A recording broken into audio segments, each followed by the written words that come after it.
Hello! This week we're focusing in on texturing. It's a lot of fun to be able to do in Photoshop. I just wanted to show you, I have here a base low poly hammer that I just modeled out. Here's the unwrap I chose to do. Again, it's going to be up to you, and if you need my help, us, to decide the best kind of unwrap for your object. But then I saved out this snapshot and I opened it in Photoshop.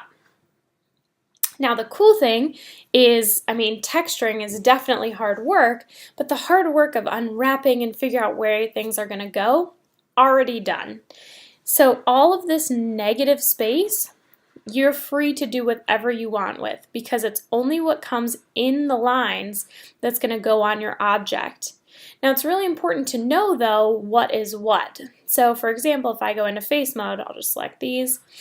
I need to know on my object, or I'll do this one so you can see more, where that is. So I know I've got the sides here, these are the top. You may have a random piece that you need to find out, oh, okay, like that's the front. So you know what we're painting in Photoshop or adding texture to. So the main thing for this week, we're creating realistic, photorealistic textures and stylized. So you can kind of do hand-painted textures. Okay, so what we're going to want to do is work on different layers. So down here, I have my new layer button, and I can just click that. You can paint on your background layer, but then you can't undo things, you can't merge, you can't lower the opacity. You're kind of stuck with what you created. So I always recommend going on a new layer.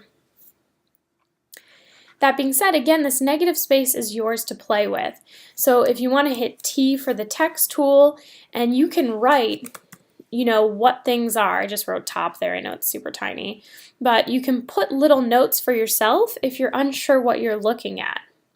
This is also some free space if you need to paint or draw. All of it, you can do whatever you would like. So let's just see as an example.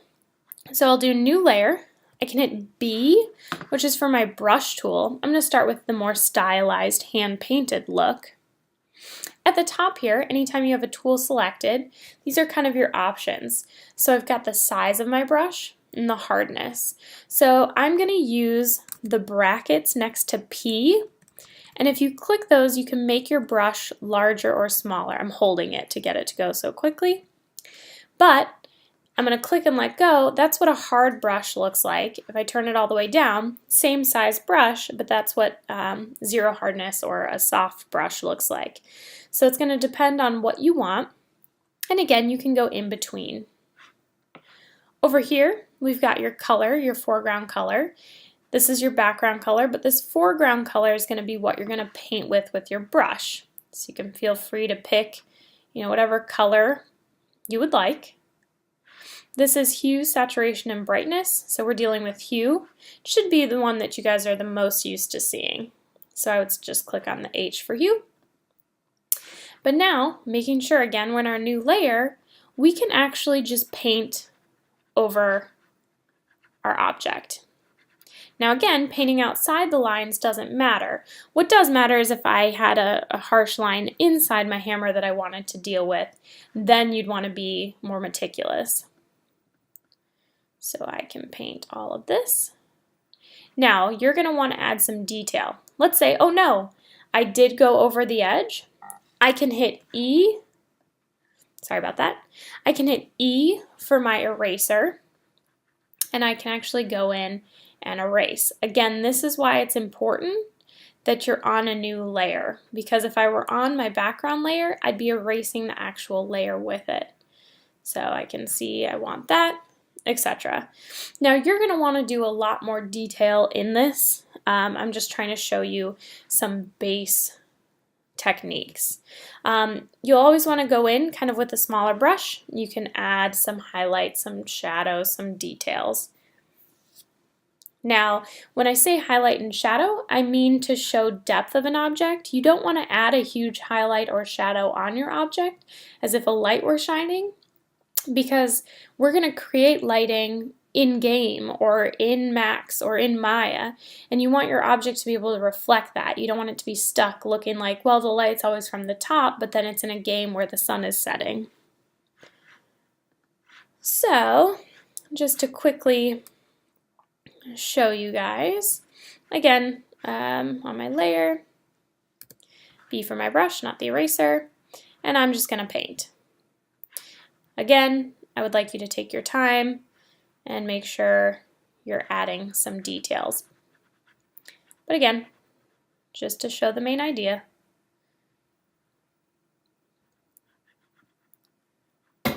Painted over. Okay?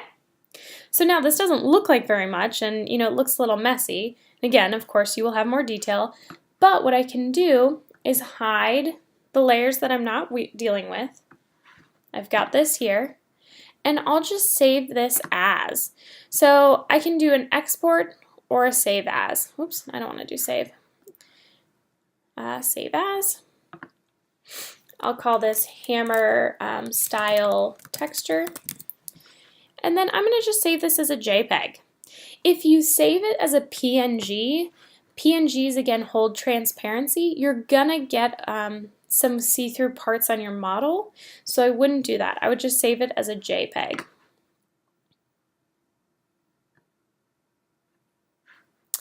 And I'll just do the default, hit OK. So now going into Max or Maya, whichever one you're working in, we can select the object as a whole, and again, because we already did that unwrapping, all of the work was done for us. So I'm just going to assign a new material. I'm going to do a blend because we will need to make a specular. I'll just click on the color because this is my diffuse map, and I will bring in my hammer texture. Hit 6 on my keyboard to have it set in. And there we go. Again, needs more detail, but you can see where I have the brown and the top. Okay?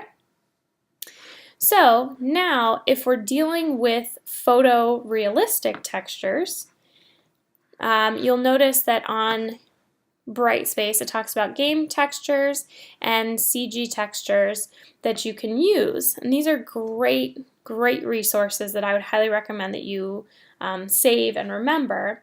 So what I can do is grab a metal, and I'll just do this again rather quickly. Let's say this one. And this is seamless, which is good, so that means that it tiles. So I will just save as and save. So then in Photoshop here, I'm going to do a file, place embedded. You'll see there's place linked and place embedded. Embedded keeps the image in the file. Linked references your image. So linked saves you space and time when you're dealing with your computer, but if you were to email me your file and forget to email me the texture, I won't be able to see it. Embedded places the texture in your file. So that was called metal. Here we go.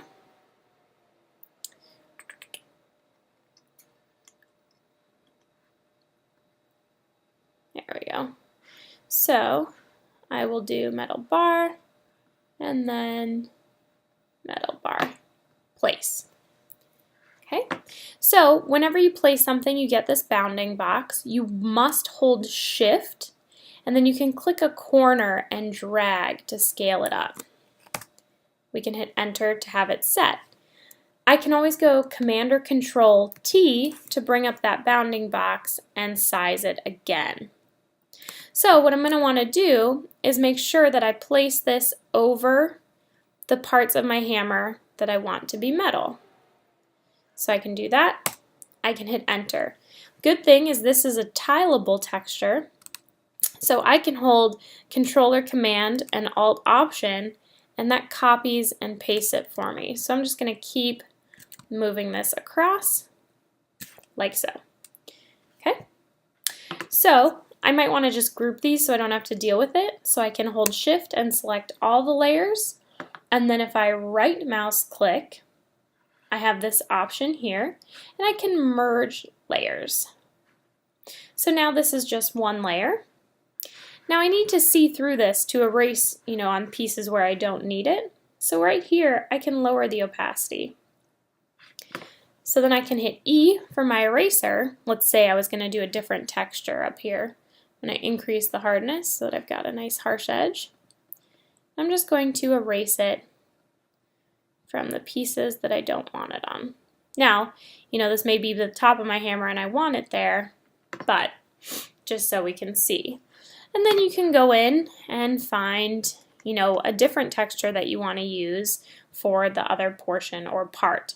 You can always go out and take photos if that's something that you would like to do, but you're really going to just piece them together. I would recommend looking up model sheets online, and you can see kind of the vast range of what these can look like. But again, when you're going to save it out, just hide everything except your textures that you want to save it out as a JPEG, and then you can import it into your Max or Maya file.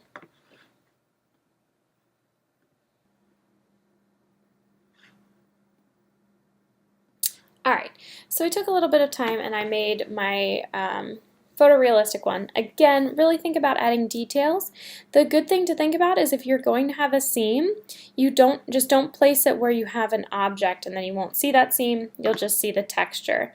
So I've got this on my object, good to go. Okay? So now talking about specular and normal maps.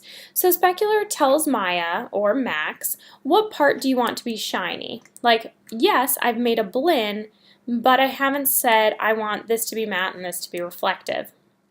So in Photoshop, black is matte, white is reflective, and then any middle gray is the middle ground between the two. So kind of a nice thing that we can do in here, I've already have my map made here. I can go into make a new layer, and I'm going to hit G on my keyboard for the paint dump tool, and I know that mine is majority going to be matte, so I'm just going to fill this layer with black. Now to fill in the sections that I want highlighted, the top here, I can look, I'm going to turn the eyeball off real quick so you can see, on my layer where it has my wood texture here. So that's what I want to be matte, and I want the remaining metal texture to be shiny. So I can right mouse click on the thumbnail and go to select pixels. Now what this does is selects the area that's in that layer. So that's perfect. I can go back up to my layer 2, but I want the inverse, and I can go to select inverse, and then I can actually dump the color again, but I want white, so I'm going to switch these. I can do Command D to deselect, and now I have my specular map. So I'll just do a save as, hammer, call this spec, I'll do a JPEG again, and save. Okay, so now that that's done, we're going to want to create a normal map. So I'm going to actually merge my layers together. It's not letting me, let's see. I'm just going to actually remove these layers that I don't need so that you can see what's going on. Merge layers. Alright, so I've got my main layer just having all my texture. Now a bump map and a normal map give depth based upon a color range from gray to white, or you'll see with a normal map it's more blues and pinks. The normal map reads in X, Y, and Z coordinates, whereas a bump map is more flat. So we can just go, and this is in newer Photoshop, so you should be excited, go to Filter, 3D, Generate Normal Map. You're going to see it's going to open up some sections. There is a 3D section that Photoshop does have. You can adjust contrast and details, and then we can hit OK. So now you can see I'm really getting that texture detail all around. So then File, Save As, Hammer, Normal.